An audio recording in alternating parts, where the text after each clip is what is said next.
आज की ई क्लास में बीएससी पार्ट सेकेंड ईयर के सभी विद्यार्थियों का स्वागत है। फिजिकल केमिस्ट्री की थर्ड यूनिट चल रही है अपनी केमिकल इक्विलिब्रियम। आज का टॉपिक है रिएक्शन आइसोकोर। अभिक्रिया समतापी में गिब्स समीकरण को मिलाने से अभिक्रिया समायतनिक या बॉन्ड ऑफ आइसोकोर प्राप्त होता है। हमें मालूम है अभिक्रिया समतापी गिब्स ऊर्जा परिवर्तन, यह है समीकरण 1 से ज्ञात करते हैं, और जो गिब्स समीकरण है वो समीकरण 2 से ज्ञात करते हैं थर्मोडायनामिक्स के अनुसार। आइसोकोर में क्या है, समीकरण 1 और 2 को मिलाते हैं तो हमें समीकरण 3 प्राप्त होता है, जिसमें मानक एंथैल्पी परिवर्तन, मानक एंट्रोपी परिवर्तन और स्थिर दाब पर इक्विलिब्रियम कांस्टेंट के मध्य ये रिलेशन दर्शा रहा है।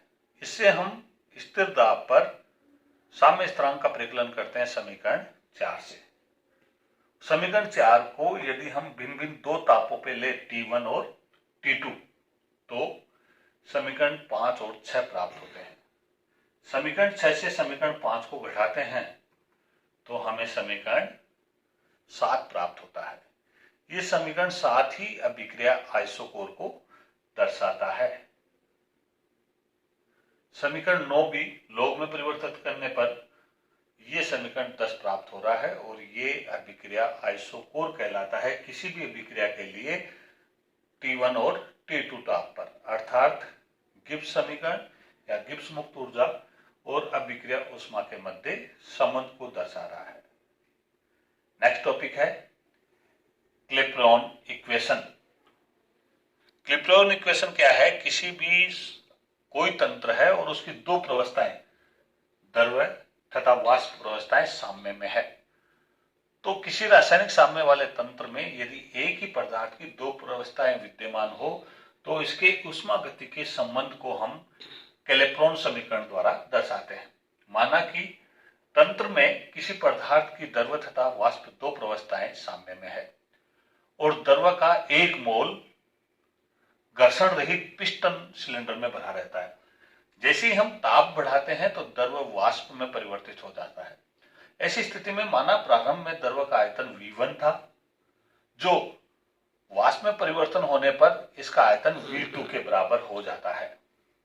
तो इस द्रव को स्थिर ताप T पर वाष्पित करते हैं तो आयतन V2 प्राप्त होता है। ऐसी स्थिति में जो संपन्न हुआ कार्य है थर्मोडायनामिक्स के अनुसार W, वो समीकरण 1 से ज्ञात करते हैं। स्थिर दाब है, आयतन परिवर्तन क्या हुआ V1 से V2, तो इस पूरे प्रक्रम में ये कार्य संपन्न हो रहा है।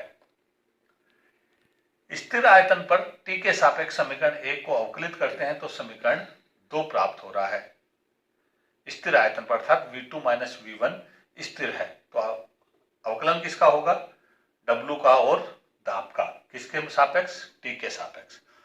पारपार्श्विक से तंत्र वाष्पीकृत की गुप्त ऊष्मा L ग्रहण करता है तो ऊष्मा गति के प्रथम नियम में हमने Q बराबर क्या मान लिया, L।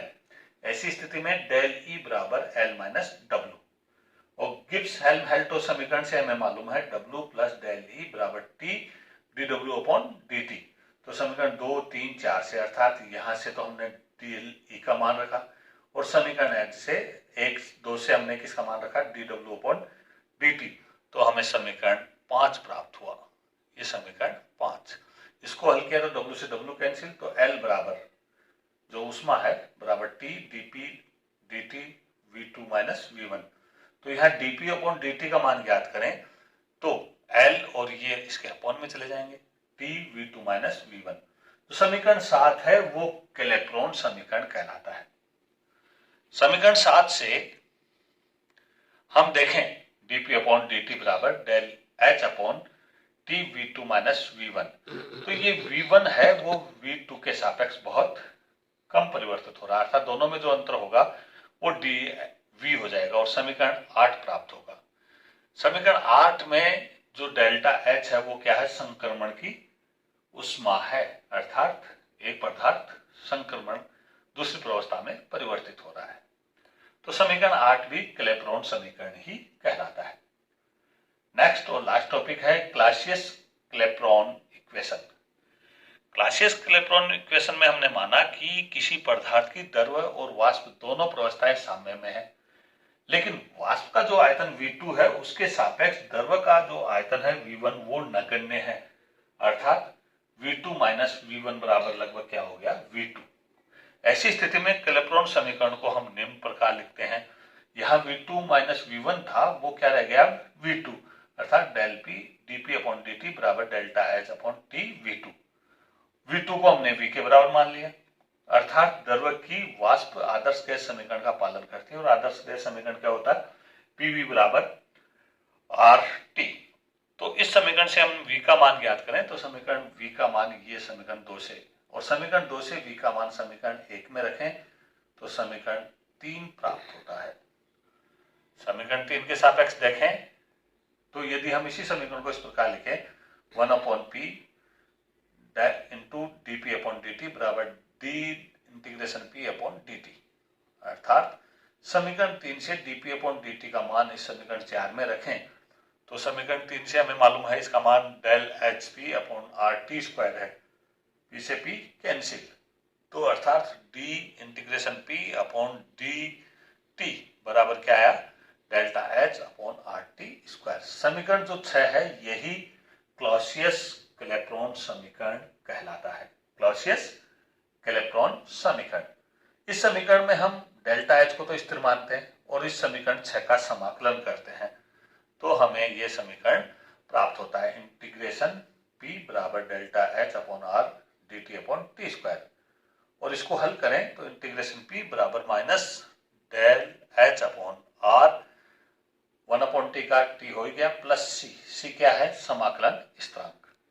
अगर हम भिन्न भिन्न अलग अलग ताप लें T1 और T2 और वहां T1 के सापेक्ष दाब P1 और T2 के सापेक्ष दाब P2 हो तो हमें समीकरण 10 और 11 प्राप्त होते हैं। अब समीकरण 11 में से 10 को घटाते हैं तो हमें समीकरण 12 प्राप्त होता है, अर्थात log P2 अपॉन P1 बराबर delta H upon 2.303 R 1 upon T1 minus 1 upon T2। यहाँ R क्या है, गैस स्थिरांक है। तो समीकरण 12 भी क्या कहला रहा है, क्लॉसियस क्लैपेरॉन समीकरण कहलाता है। इस प्रकार हम देखें तो इसके अनुप्रयोग देखें तो सबसे पहले है वाष्पीकरण की गुप्त ऊष्मा का परिकलन। क्लॉसियस क्लैपेरॉन समीकरण है जो हमारी ये है, इसमें यदि हमें T1 ज्ञात हो, T2 ज्ञात हो, P1 ज्ञात हो, P2 ज्ञात हो और R हमें ज्ञात है, गैस स्थिरांक है, तो हम इस डेल्टा H का परिकलन कर सकते हैं। सेकंड अनुप्रयोग है वो है क्वथनांक तथा हिमांक का परिकलन। यदि किसी द्रव का हिमांक या क्वथनांक किसी एक दाब पर ज्ञात हो तो उसे किसी अन्य दाब पर क्लॉसियस क्लैपेरॉन समीकरण द्वारा परिकलित कर लिया जाता है। थर्ड अनुप्रयोग देखें, मोलर उन्नयन स्थिरांक। यदि किसी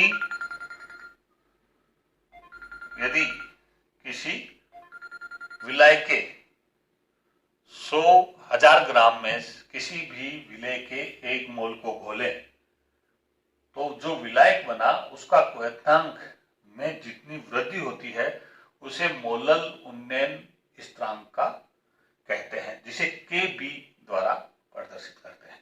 माना कि शुद्ध विलायक है और उसका क्वथनांक T है और विलयन का जो क्वथनांक है वो T प्लस डेल्टा T है तथा वायुमंडलीय दाब P1 है, तो क्लॉसियस क्लैपेरॉन समीकरण द्वारा विलयन के वाष्प दाब P2 का परिकलन कर लेते हैं।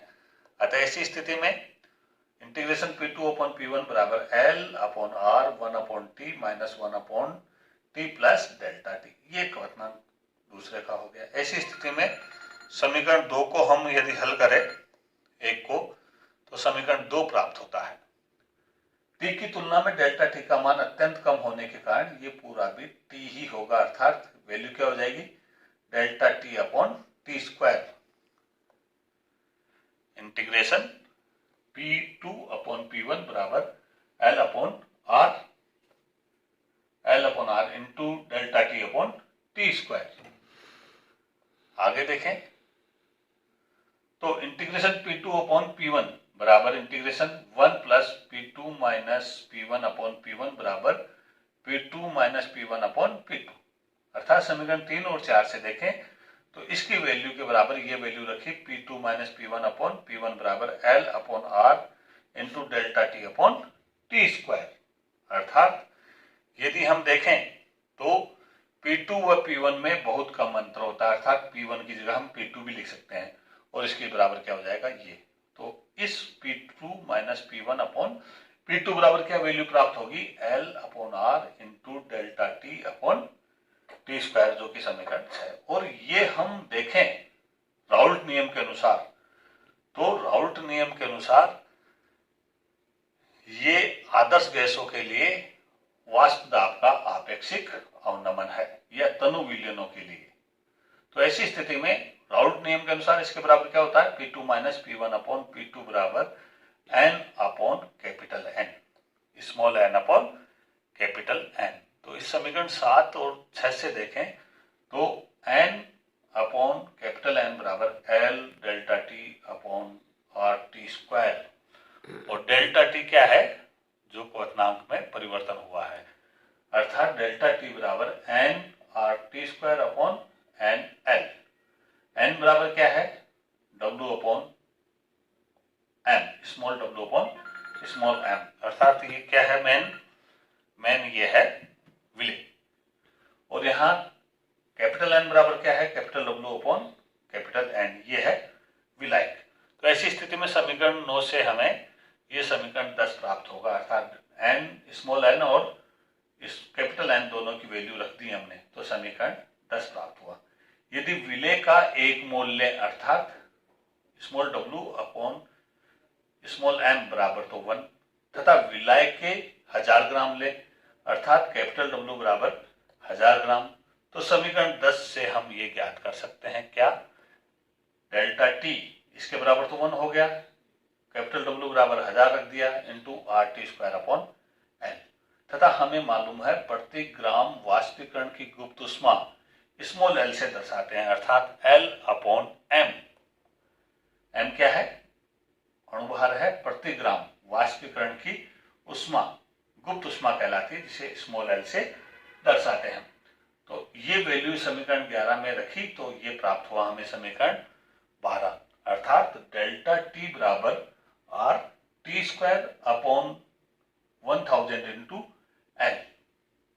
अब हमें मालूम है विलय के एक मोल को विलय के 1000 ग्राम में घोलने पर विलय के क्वथनांक में जो वृद्धि हुई है उसे मोलल उन्नयन स्थिरांक कहते हैं, केबी कहते हैं। अतः समीकरण 12 से हमने इसको क्या दर्शा दिया है केबी, केबी बराबर R T square upon L into 1000। समीकरण 13 और आर का मान क्या है हमें मालूम है गैस स्थिरांक की वैल्यू 1987 या लगभग 2.0 ग्राम कैलोरी है। तो ये वैल्यू हमने आर की यहाँ रखी तो हमें समीकरण 14 प्राप्त हुआ, क्वथनांक उन्नयन के बी बराबर 0.002 टी स्क्वायर अपॉन एल, अर्थात समीकरण जो बात 14 है उससे हम किसी भी विलय के लिए क्वथनांक उन्नयन मोलल क्वथनांक उन्नयन की परिकल्पना करते हैं। आज की ये क्लास में इतना ही और ये हमारा चैप्टर भी आज खत्म हो चुका है। धन्यवाद। वी मीट टुमारो और next week